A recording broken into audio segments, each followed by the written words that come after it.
Hello, madlang people, mabuhay. Ay, charot lang. So, for today's video is update nyo kami, no, magkuha kami sang amon na nadaogan diri sa KCC. So, actually, ang nadaog namin is 1,000 pesos only.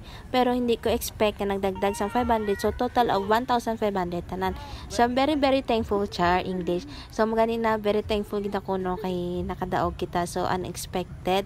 So, magani na, thank you so much sa KCC. And then, syempre, kay Lord God.